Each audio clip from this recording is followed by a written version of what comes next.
And I know there's a third question I wanted you to kind of cover too, in terms of another item of life to cover.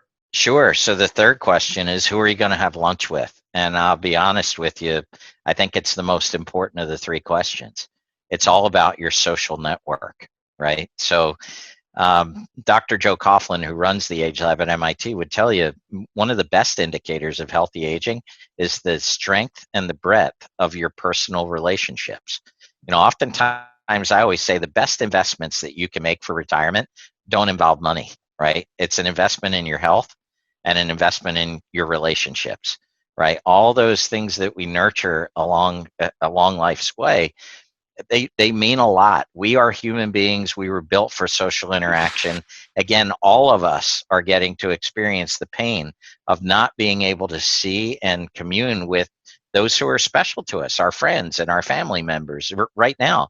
Well, for many in the United States who are aging, this is the life that they will live if they don't think intentionally about building and maintaining those social networks. And this is especially an issue, folks, for the men in the United States today. You see, because when a man retires from their primary place of employment, oftentimes their social network retires with them. What we see is that women away from the primary place of employment often are better at regenerating social networks around families and hobbies and things like that. But, for a man, the second question they're most likely to get from someone they've never met before after they're asked their name is, what do you do? What do you do? Yeah. Where do you work? Where did you work? Well, I used to. Not for 5 to 7 years anymore. 15, 20, 25 years. This is changed by longevity, right? Because when retirement, as many people think of it today, was designed, retirement was only supposed to last 5 to 7 years. We would work until our mid 60s. Life expectancy would take us maybe to our early 70s. But now with longevity pushing things out, one of the big things we're facing, and you may laugh at this concept, but it's boredom.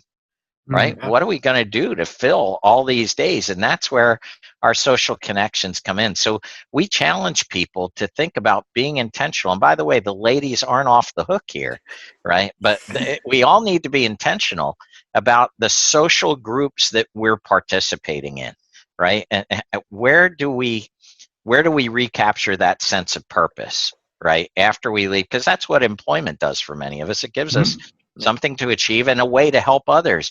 For many of us today in America, our work, look, many of us aren't working. Some of us still work in the manual industries that take a toll on our bodies, but many are working in industries where there's no reason they can't continue to participate to later ages.